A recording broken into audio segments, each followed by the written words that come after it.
하나님 말씀 봅니다. 신약성경 에베소서 6장 10절부터 18절까지 기록된 말씀.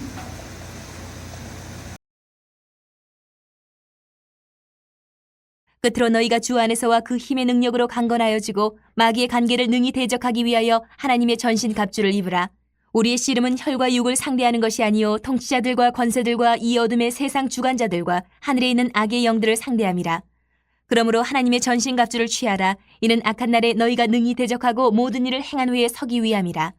그런즉 서서 진리로 너희 허리띠를 띠고 의의 호심경을 붙이고 평안의 복음이 준비한 것으로 신을 신고 모든 것 위에 믿음의 방패를 가지고 이로써 능히 악한 자의 모든 불화살을 소멸하고 구원의 투구와 성령의 검 곧 하나님의 말씀을 가지라.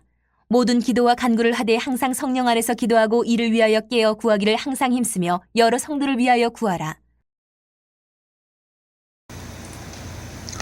할렐루야. 우리 계속해서 왜 기도하는가, 조정민 목사님의 저서를 통해서 저자의 목소리를 들어보는 북콘서트 형식의 말씀을 통해서 성경 공부를 진행합니다. 지난 시간까지 우리는 9가지 질문을 공부했습니다. 오늘은 10번째 질문입니다. 자, 질문을 보니까 어떻게 해야 승리하는가 라는 이 질문입니다. 자, 여러분들은 이 질문을 들었을 때 무엇을 생각하시나요? 우리는 흔히 방법을 먼저 찾습니다. 어떤 기도가 효과적인지, 또 어떤 태도로 싸워야 이기는지를 궁금해합니다. 그러나 오늘 본문이 말하는 승리는 이런 방법론의 문제가 아닙니다. 우리의 위치를 생각해야 한다 하는 겁니다. 즉, 우리가 어디에 서서 싸우느냐, 바로 그것이 우리의 영적 전쟁에서, 기도의 전쟁에서 승패를 가른다라는 것입니다. 바울은 로마의 감옥에서 에베소 성도들에게 이 편지를 썼습니다. 그리고 그 편지의 마지막 장에서 그는 기도를 전신갑주로 비유하고 있습니다. 몸이 묶인 자리에서 오히려 우리 싸움의 본질을 가장 정확하게 볼 수 있다라는 것입니다. 우리는 이 본문의 말씀을 4가지로 나누어서 살펴보려고 합니다. 어디에서 시작해야 하는지, 또 누구와 씨름해야 하는지, 그리고 어떤 방법으로 싸워야 하는지, 또 무엇으로 무장해야 하는지입니다. 4가지 말씀드립니다. 첫 번째로, 이미 이기신 분에게서 시작을 해야 합니다. 여러분, 승리를 말하기 전에 먼저 우리가 물어보아야 할 질문이 있습니다. 우리가 지금 싸우는 이 영적 전쟁, 이기기 위해서 싸우고 있습니까? 아니면 이미 이기신 분 안에서 싸우고 있느냐 하는 것입니다. 여러분, 이 질문에 대한 답변에 따라서 오늘 본문 전체의 의미가 달라질 수 있습니다. 예수님이 세상에 오신 이유는 분명합니다. 그를 믿는 자마다 영생을 얻게 하려 하심이라. 그렇습니다. 예수님은 섬김을 받으려고 오신 것이 아니라 도리어 섬기러 오셨다라고 했습니다. 또 자기의 목숨을 많은 사람들의 대속물로 내어주기 위해서 오셨다라고 했습니다. 그리고 십자가에서 그 일을 다 이루셨습니다. 요한복음 19장 30절에서 예수님은 목숨을 거두시기 바로 직전에 이런 말씀을 남기셨습니다. 다 이루었다. 여러분, 다 이루었다라고 하는 말, 헬라어로 테텔레스타이라고 하는 말입니다. 그런데 여러분, 이 단어는요, 그 당시 상거래 문서에서 주로 쓰였던 표현이라고 합니다. 즉, 빚을 완전히 갚았을 때, 또는 물건에 대한 대금을 완벽하게 변제했을 때 그 영수증에 적었던 말을 바로 이 테텔레스타이, 다 이루었다, 다 갚았다, 다 완전해졌다 라는 말이었습니다. 즉, 더 이상 지불할 것이 남아있지 않다는 뜻입니다. 여러분, 예수님은 우리의 죄의 빚을 완전히 청산하셨다라고 선언하신 겁니다. 그렇다면 오늘 저와 여러분들의 기도는 과연 어디에서 시작해야 하느냐 하는 겁니다. 여러분, 우리의 신앙은 예수님이 다 이루셨다는, 이런 쉽게 받아들이기 힘든 선포 위에서부터 시작되는 겁니다. 만약 우리가 여기서 시작하지 않는다면 자기 감정과 자기 이성 그리고 자기 의지가 출발점이 되어질 수 있다는 겁니다. 그러면 우리의 형편 또는 처지, 믿음의 충성도에 따라서 우리의 신앙의 온도가 날마다 오르내린다라는 겁니다. 여러분, 이 선언은 우리 기도의 진짜 근거가 되기 위해서 그 이루심이 얼마나 정확한지를 알아야 하는 겁니다. 얼마나 확정적인지 깨달아야 한다는 겁니다. 우리 개혁신학은 이것을 그리스도와의 연합이다라는 틀로서 설명을 하고 있습니다. 즉 우리가 그리스도 안에 있다라고 한다면 그리스도께서 이루신 것, 그것이 바로 우리의 것이 된다라는 겁니다. 우리가 이미 배웠던 칼빈의 기독교 강요에서 그리스도 밖에 있는 모든 것은 우리에게 쓸모가 없는 것이다. 그리스도와 연합할 때에만 그분의 승리가 우리의 승리가 된다라고 말씀했습니다. 에베소서 2장 6절은 더 깊이 나아갑니다. 하나님이 그리스도 예수 안에서 우리를 함께 일으키사 하늘에 함께 앉히셨다라고 말씀합니다. 여러분, 앉히셨다는 것은 이미 이루어진 사실입니다. 앉히실 것이다, 앉혀줄 것이다, 미래형으로 말하지 않았습니다. 장차 있을 것이라는 약속이 아니라는 겁니다. 우리는 분명 이 땅 위에 살고 있고 아직 땅에서 싸우는 중인데, 성경은 우리가 이미 승리했을 뿐만 아니라 승리하신 예수님과 더불어서 하늘 보좌 위에 함께 앉아 있었다, 함께 앉아 있다라고 선언해 주는 겁니다. 여러분, 이 순서가 뒤바뀐다라고 한다면 어떻게 됩니까? 우리의 기도는 그야말로 하나님과 거래가 되는 겁니다.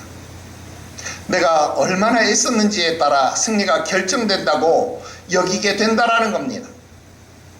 그러나 성경의 순서는 정반대로 이야기를 합니다. 이미 이기신 자리에 앉은 자로서 그 자리를 근거로 싸우는 것이다 라는 겁니다. 다 이루신 그리스도가 먼저이고 우리의 싸움은 그 다음이라는 겁니다. 웨스트민스터 소요리 문답 제20번 20문에 하나님이 택하신 자들을 구속 상태에서 건져내어 은혜의 상태로 이끄시되 그랬습니다. 그 일이 오직 구속자이신 그리스도로 말미암는다 라고 답하는 겁니다.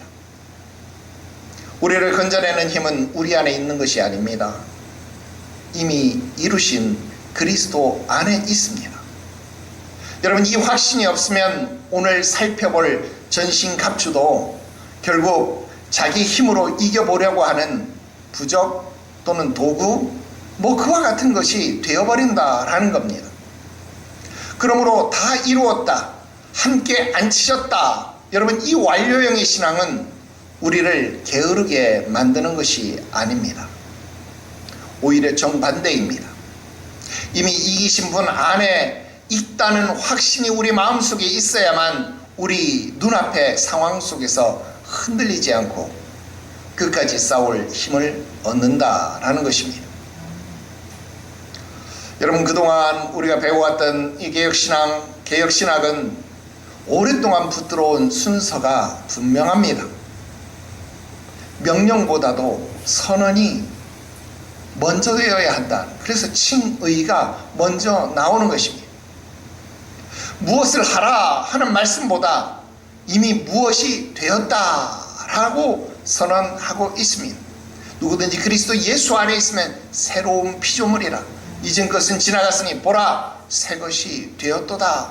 여러분, 성경은 우리에게 먼저 선언하는 겁니다. 그 선언을 듣고 설 때에만 명령을 감당할 힘도 우리에게 생겨나기 때문에 그렇습니다. 그래서 우리가 신약 성경을 해석하는 아주 중요한 두 가지 단어가 있습니다. 우리 그리스도인의 삶에서 이미, 영어로 already, 이미 이루어진 것, 그러나 not yet, 아직 이루어지지 않은 것, 이 둘 사이에 긴장이 있다라는 것입니다. 여러분, 이미 예수 그리스도로 말미암아 이긴 것이 확실합니다. 승리가 확실합니다.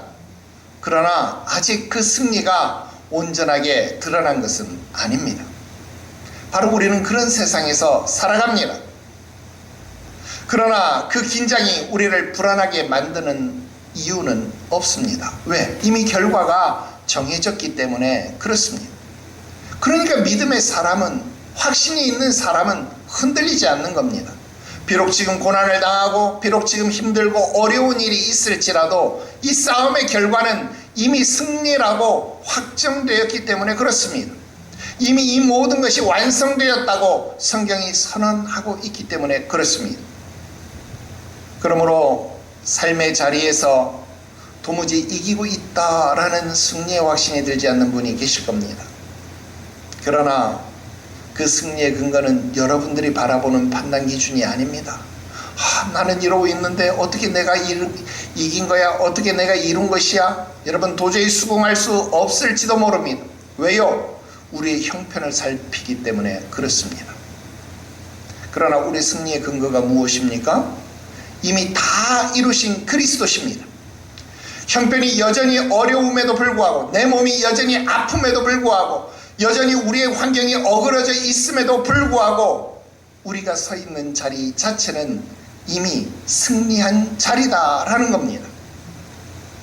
그러므로 오늘 본문이 다루는 이 승리는 미래형이 아니라 완료형이 될 수밖에 없습니다.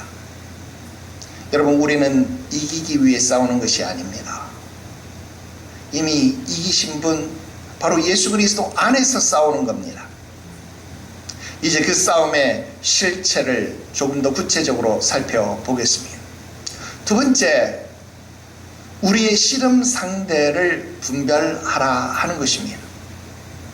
여러분, 바울은 이렇게 말하고 있습니다.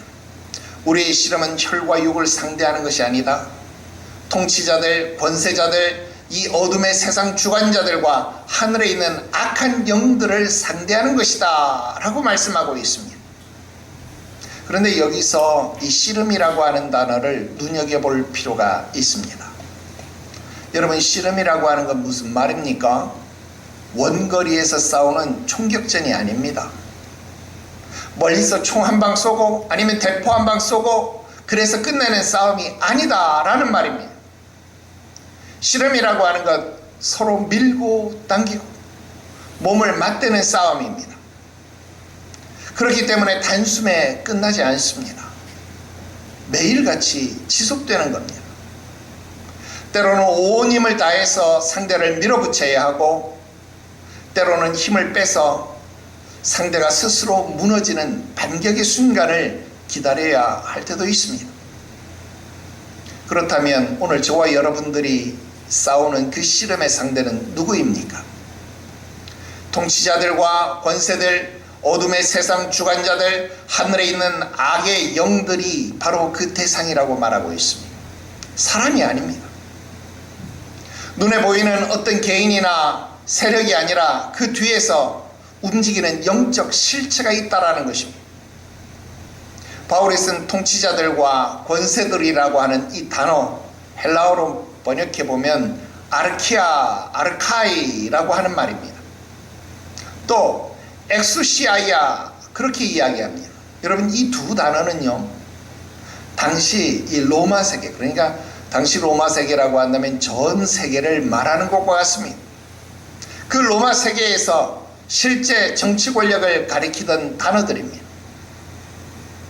바울은 바로 그런 단어를 빌려서 우리 눈에 보이는 그 권력 뒤에, 우리들이 눈에 보이는 그 통치자들 뒤에 눈에 보이지 않는 영적 권세가 있음을 말하고 있는 겁니다. 여러분, 세상의 힘을 움직이는 더 깊은 어떠한 손이 따로 있다라고 하는 뜻입니다. 문제는 이 싸움에서 눈에 보이는 통치자들, 권세자들, 그들이 우리의 싸움의 대상이 아니라는 겁니다. 바로 그 뒤에 있는 우리의 눈에 잘 보이지 않는다는 그 영적 세력 가운데 싸움의 대상이 존재합니다.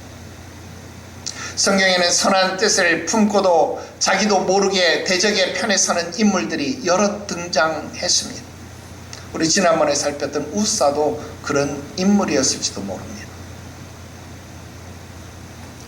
예수님의 제자였던 베드로, 예수님이 십자가를 지셔야 한다는 말씀을 듣고 즉시 반발을 했습니다. 뭐 반발이라고 해야 되는지 모르겠습니다만 스승을 사랑하는 마음에서 나온 반응일 겁니다. 절대로 주님에게는 이런 일이 당할 수가 없습니다. 우리가 나서서 막을 겁니다. 그러나 주님 뭐라고 말합니까? 사단아, 내 뒤로 물러가라. 여러분, 자기는 영문도 모른 채 대적의 자리에 서 있는 자가 되었다라는 겁니다. 사울왕도 마찬가지입니다. 제사장 사무엘이 약속한 시간에 오지 않았습니다.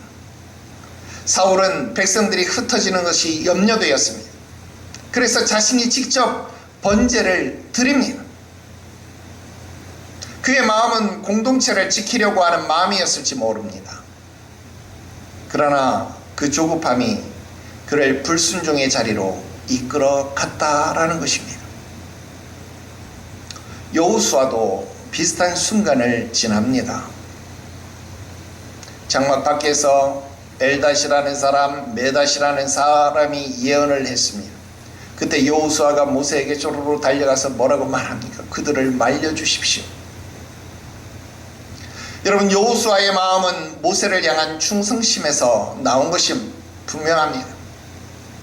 그러나 모세는 오히려 여호와의 영이 모든 백성들에게 임하여 다 예언하기를 원한다 라고 대답을 해줍니다.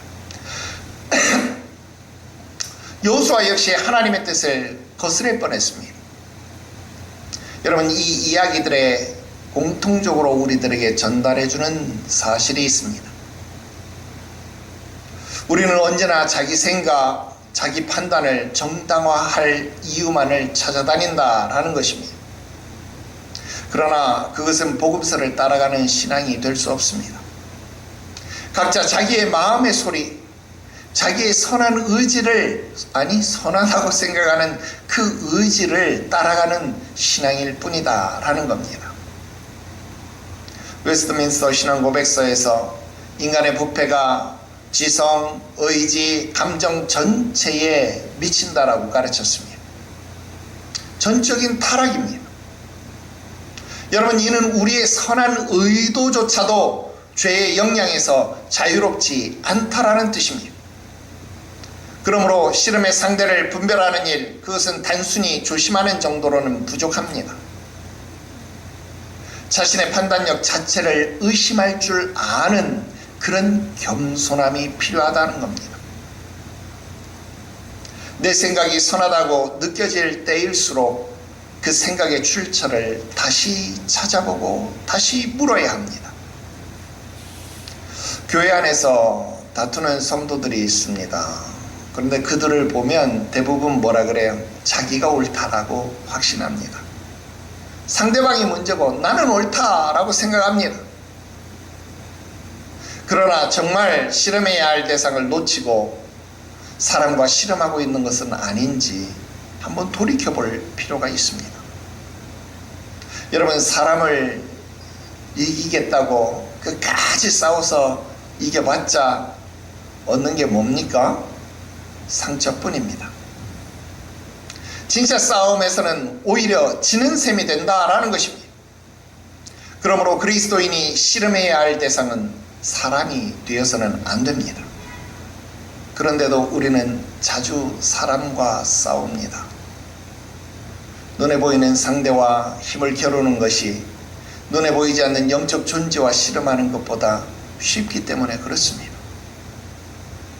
그러나 내가 어디에 서 있는지 진짜 전장을 놓치는 사람이 되어진다라면 오늘 내가 상대방을 이기고 사람을 이기고 정작 우리가 이겨야 할 싸움에서는 지는 어리석음이 나타난다라는 것입니다.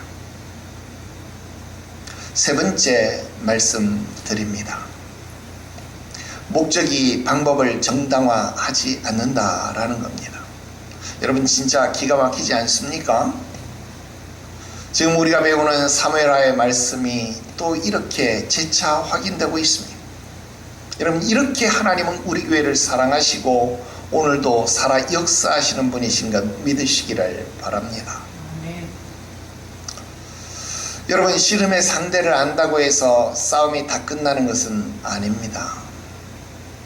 어떻게 싸우느냐가 남았습니다. 하나님의 일을 한다고 믿으면서도 하나님의 방법을 벗어나는 경우들이 얼마나 많은지 모릅니다. 세상은 효율과 성과로 모든 일들을 평가합니다. 더 빠르고 더 크고 더 눈에 띄는 방법이 옳은 방법이라고 여겨버린다라는 것입니다. 좋은 뜻으로 시작한 일도 여러분 이 기준에 물들면 방향이 바뀌게 됩니다. 흐트러집니다. 목적이 선하니까 방법이야 뭐 크게 상관없는 것 아니냐? 여러분 그렇게 생각하기 시작하는 순간 어쩌면 우리는 이미 다른 길로 들어선 것일지도 모른다라는 겁니다. 사사기 끝자락 이스라엘 공동체가 바로 이 함정에 빠져 있음을 성경은 지적해주고 있습니다. 그 시대를 성경은 이렇게 요약하고 있습니다. 이스라엘의 왕이 없으므로, 여러분 그 왕은 사람 왕이 아닙니다.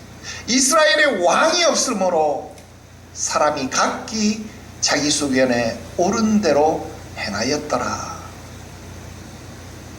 여러분 저마다 자기가 왕이 되었습니다. 자기가 스스로 판단자, 사사기 판관이 되었습니다. 자기 스스로를 재판하는 겁니다. 그리고 스스로 그것을 결정했습니다. 그러나 그 결과가 무엇이었습니까? 공동체 전체에 이르는 파국이었다라는 겁니다. 여러분 오늘 이 말씀이 우리들에게 던지는 질문 분명합니다. 과연 우리는 하나님이 보시기에 합당한 목적을 그리고 하나님이 보시기에 합당한 방법으로 이 일을 이루고 있습니까? 목적은 계속 확인했는데 방법은 확인하지 않고 점검하지 않은 채로 그냥 무턱대고 진행하고 있지는 않느냐 하는 것입니다. 교회 안에서도 이러한 유혹은 낯설지 않게 다가옵니다. 더 많은 사람들을 전도하겠다는 목적으로 사람의 마음을 조작하는 방식을 쓰기도 하고 더 큰 부흥을 이루겠다라고 하는 목적으로 진실을 과장하기도 합니다. 여러분 목적이 선하다는 그 이유, 그 방법의 정당성을 묻지 않는다라고 한다면 우리는 이미 사사기의 백성과 같이 각자 자기 소견에 좋은 대로 행하는 사람이 된다라는 것입니다. 가정에서도 같은 원리가 적용되는 것입니다. 여러분 자녀를 잘 키우겠다라고 하는 그 목적으로 자녀의 인격을 무시하는 방법을 쓰기도 합니다. 배우자를 돕겠다라고 하는 그 목적을 가지고 있기 때문에 배우자의 의도와는 상관없이 그 뜻을 짓밟기도 합니다. 여러분 목적이 아무리 사랑이라고 해도 방법이 사랑이 아니라고 한다면 그것은 상처만 남게 된다라는 것입니다. 그러므로 우리 기도의 자리는 목적만이 아니라 방법을 점검하는 자리이기도 해야 합니다. 오늘 내가 쓰려고 하는 이 방법이 과연 하나님이 기뻐하시는 방법인지 기도하면서 날마다 하나님께 물어야 합니다. 칼빈은 기독교 강요에서 참된 예배와 순종은 하나님의 명하신 방식을 따르는 데 있다, 그렇게 강조합니다. 여러분 우리 생각에 좋아 보이는 방식이 아니라 하나님이 정하신 방식을 따라가는 겁니다. 목적의 정당성 그리고 방법의 정당성은 별개의 문제입니다. 하나는 옳고 하나는 대충 넘어가도 되느냐? 아닙니다. 하나님의 일은 처음부터 끝까지 이 모든 일을 이루는 것이 되어야 하는 것, 여러분들이 깨닫게 되시기를 주 예수의 이름으로 축원합니다.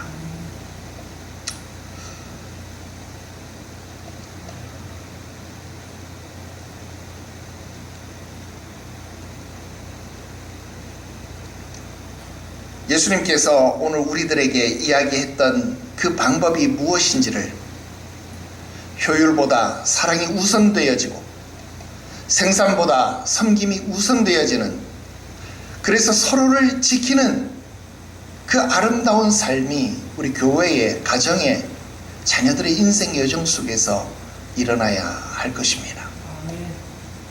겉보기에는 하나님이 일하시는 것처럼 보일지 모릅니다. 그러나 실은 다른 것을 섬기고 있는 것입니다. 그러므로 날마다 점검해야 할 것, 목적이 아니라 방법입니다. 여러분, 이 사실을 또 기억하고 마음에 새기고 이 일을 실천할 수 있게 되기를 주 예수의 이름으로 축원합니다. 마지막 네 번째로, 하나님의 전신갑주를 입고 사랑으로 하나가 되어서 싸워야 합니다. 여러분, 그렇다면 무엇으로 싸워야 할까요? 바울은 하나님의 전신갑주라고 구체적으로 대답해 주었습니다. 여러분, 다윗의 이야기가 이 원리를 잘 보여주었습니다. 사울은 다윗에게 자신이 입었던 갑옷을 내어주었습니다. 소년 다윗에게 거인 골리앗을 상대하면서 그 옷을 준 것입니다. 아마도 왕이 입었던 갑옷이니까 가장 좋은 것이었을 겁니다. 그 당시에는 사울과 요나단 이외에 강철검을 가지지 않았다라고 이야기를 했으니까 아마 그 갑옷도 강철로 만들었을지도 모르겠습니다. 그러나 다윗의 몸에 그 갑옷은 맞지 않았습니다. 무겁기만 했습니다. 결국 다윗은 그 갑옷을 벗어버리고 자기 걸음으로 골리앗 앞에 나아갑니다. 세상 사람들이 좋다라고 하는 그런 무장이 아니라 하나님이 함께 하시는 무장으로 싸운 것입니다. 바울은 그 무장을 우리들에게 하나씩 설명해 주었습니다. 오늘 말씀해 보니까 진리의 허리띠, 의의 호심경, 옛날에는 흉배라고 이야기를 했습니다. 평안의 복음의 신, 믿음의 방패, 구원의 투구, 그리고 성령의 검, 곧 하나님의 말씀이라고 했습니다. 여러분, 앞에서 이야기했던 이 5개는 전부 다 몸에 착용하는 방어구입니다. 그런데 우리가 배웠던 것처럼 공격 무기는 단 하나뿐입니다. 하나님의 말씀입니다. 그런데 이 목록에서도 우리가 눈여겨보아야 할 것이 있습니다. 여러분, 이 모든 무장의 재료가 나에게서 나옵니까? 환경에서 나옵니까? 아닙니다. 여러분, 이 모든 무장의 재료가 우리 자신에게서 나오지 않는다는 점입니다. 진리도, 의로움도, 평안도, 믿음도, 구원도 우리 사람에게서는 나올 수 없습니다. 누구에게서 나오는 겁니까? 모두가 하나님께로부터 나오는 겁니다. 그러므로 우리가 스스로 만들어서 벼려서 그렇게 입는 갑옷이 아니라 하나님이 우리들에게 입혀주시는 갑옷입니다.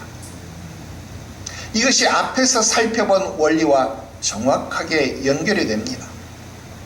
이미 이기신 그리스도 안에서 받는 무장이기 때문에 우리는 자신의 힘으로 이 갑주를 만들어낼 필요가 없습니다. 그리고 성령의 검, 그렇게 번역되어진 이 말은 마카이라라고 하는 단어입니다. 여러분, 이 마카이라라고 하는 말은요, 우리가 전쟁터에서 흔히 쓰는 그런 긴 칼, 즉 장검이 아닙니다. 여러분, 이 칼은 몸에 지니고 다니면서 가까운 거리에서 쓰는 아주 짧은 칼, 그러니까 단도를 가리키는 말입니다. 여러분, 말씀은 멀리 있는 이론이 아닙니다. 말씀은 언제나 우리 몸에 지니고 있고 씨름의 현장에서 언제든 쉽게 꺼내 쓸 수 있는 그런 무기가 되어야 한다라는 겁니다. 하나님의 말씀을 그렇게 배워야 합니다. 그렇게 익혀야 합니다. 그렇게 준비해야 합니다. 바울은 이 전신갑주를 갖추고 나아가야 할 자리를 두 곳이라고 이야기합니다. 하나는 기도의 자리, 또 하나는 일상의 자리입니다. 기도의 자리에서 갑주를 입고 일상의 자리에서 만약 그 갑주를 벗는다라고 한다면 안전할까요? 아닙니다. 반대로 싸움의 자리에서는 벗고 일상의 자리에서 갑옷을 입고 멋을 부린다라고 한다면 그것이 과연 안전한 방법이겠습니까? 어느 한쪽만으로는 부족합니다. 즉 기도가 없는 일상은 무장하지 않는 상태로 싸우는 것과 같습니다. 또 일상 속에서 기도가 없다라고 하는 것, 그것은 갑주를 그냥 방 안에 또는 장식용으로 만들어버리는 것과 같습니다. 그렇기 때문에 바울은 갑주를 나열하고 난 다음 곧바로 기도로 넘어간 것입니다. 오늘 말씀에 모든 기도와 간구를 하되 항상 성령 안에서 기도하고 이를 위하여 깨어 구하기를 항상 힘쓰며 성도를 위하여 구하라 그랬습니다. 전신갑주의 마지막 조건은 결국 기도입니다. 기도는 갑주를 입은 자리이며 동시에 우리의 갑주를 입은 채로 서 있는 자리, 싸움을 준비하는 자리, 아니 싸우는 자리, 그리고 승리한 자리입니다. 성령 안에서 기도하라는 이 말씀, 우리의 힘으로 기도의 열정을 쥐어 짜내라, 겟세마네, 여러분 포도즙을 짜는 틀, 여러분 그렇게 짜내라는 뜻 아닙니다. 성령이 우리 안에서 친히 탄식하시며 기도하시는 그 흐름에 우리 자신을 맡기라는 뜻입니다. 여러분 우리가 기도의 주체가 아닙니다. 바로 성령님께서 우리 기도의 주체가 되신다라는 겁니다. 바울은 여러 성도들을 위해서 구하고 부탁합니다.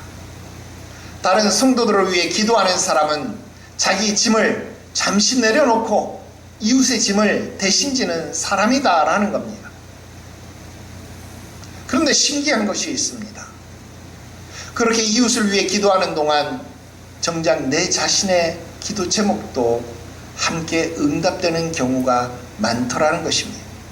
여러분 이것이 중보 기도라는 특권입니다.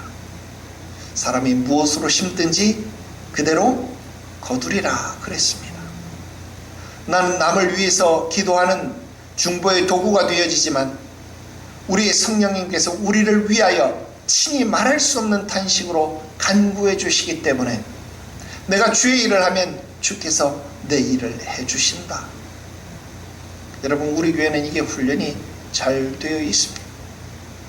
이제는 설거지를 안 하지만 옛날에 설거지를 할 때마다 저는 여러분들을 위해서 축복하며 기도했습니다. 주여 저 가정에도 축복해 주시고 설거지해 주십시오. 그리고 바울은 자신을 위해서 딱 한 가지만 구해달라고 부탁을 합니다. 복음을 담대히 전할 수 있도록 말씀을 달라는 것입니다. 감옥에 갇힌 것도 바로 그 때문이라고 말합니다. 자신의 안위나 석방을 위해서 기도해달라는 것 아니었습니다. 여러분 바로 이 모습이 오늘 우리 기도 제목에 점검을 하게 한다 하는 겁니다. 늘상 이야기했고 우리가 왜 기도하는가 이 교제를 시작하면서 매번 느끼는 이야기지만 우리의 기도가 어땠습니까? 대체로 자기중심적, 나중심적이었다라는 겁니다. 그러나 전신갑주를 입은 사람은 기도의 방향이 달라지는 겁니다. 예수님은 스스로 분쟁하는 나라마다 황폐하여지며 스스로 분쟁하는 집은 무너진다 라고 누가복음 11장 17절에서 경고해 주었습니다. 여러분 사단도 스스로 나뉘어서 싸우지 않는다라는 것이 예수님의 지적입니다. 그런데 오늘 우리의 가정은 우리의 교회는 얼마나 많은 싸움들이 일어나느냐 하는 겁니다. 여러분, 하나님의 전신갑주를 벗어버린 채로 서로를 향해서 공격하는 칼날을 겨눕니다. 여러분, 진짜 승리는 대적을 이기는 데서만 완성되는 것이 아닙니다. 서로 사랑하는 데서 완성되는 것입니다. 예수님은 서로 사랑하면 세상이 우리를 하나님의 자녀로, 하나님의 제자로 알게 될 것이다 라고 말씀하셨습니다. 교회가 서로 사랑할 때, 가정이 서로 사랑할 때, 성도와 서로 사랑하며 교제할 때 사단은 그 어떤 방법을 써도 교회를 무너뜨릴 수 없습니다. 가정을 회파하지 못합니다. 우리의 교제를 뚫지 못한다라는 것입니다. 하나님의 전신갑주, 그 마지막 완성은 결국 사랑에 있다라는 것입니다. 이제 결론지어 말씀드립니다. 오늘 우리는 어떻게 해야 승리하는지를 살펴봤습니다. 승리는 기술이 아닙니다. 위치입니다. 이미 이기신 그리스도 안에 서 있는 자리입니다. 우리의 씨름 상대는 사람이 아니라 어두움의 영적 세력이다 라는 겁니다. 그 사실을 잊으면 사람과 싸우다가 정작 져야 할 싸움에서는, 이겨야 될 싸움에서는 지고 만다라는 겁니다. 여러분, 목적이 선해도 방법이 하나님의 것이 아니라면 그 일은 하나님의 일이 아닙니다. 그리고 우리가 입어야 할 무장은 하나님이 주시는 전신갑주입니다. 돈으로 바른다 그러죠. 돈으로 바르고, 인맥으로 바르고, 환경으로 바르고, 그래서 여러분들이 지켜지고 사업이 형통하며 일이 되어지는 것 아닙니다. 성경 우리들에게 도울림이 없는 인생 방백들을 의지하지 말라고 말씀합니다. 결국 그 갑주의 완성, 하나님의 전신갑주의 완성은 기도입니다. 그리고 사랑입니다. 여러분들은 이번 주간 어떤 자리에서 싸우고 있었는지 한번 돌아보십시오. 이미 이기신 그리스도 안에서 정말 이 선한 싸움을 싸웠습니까? 아니면 아직도 자기 힘으로 이겨보려고 애쓰고 노력하고 있습니까? 하나님의 전신갑주를 입고 기도의 자리에서, 그리고 일상의 자리에서 승리하시기를 주 예수의 이름으로 축원합니다. 날마다 우리를 이기게 하신, 아니 이미 이겼다라고 선언하신 그 주님의 말씀을 신뢰하면서 이번 한 주간도, 또 남은 시간, 여러분 인생 여정도 각각 자리에서 담대하게 싸울 수 있기를 주 예수의 이름으로 축원합니다. 아멘. 기도드립시다. 하늘에 계신 우리 아버지, 오늘 우리는 승리가 이미 우리의 몫이 아니라 이미 이기신 그리스도 예수의 것임을 배웠습니다. 우리 힘으로 싸워 이기려고 했던 우리의 어리석음을 용서하여 주시옵소서. 우리의 씨름이 혈과 육이 아니기에 영적으로 준비되어지고 무장되어져야 함을 잊지 말게 하시옵소서.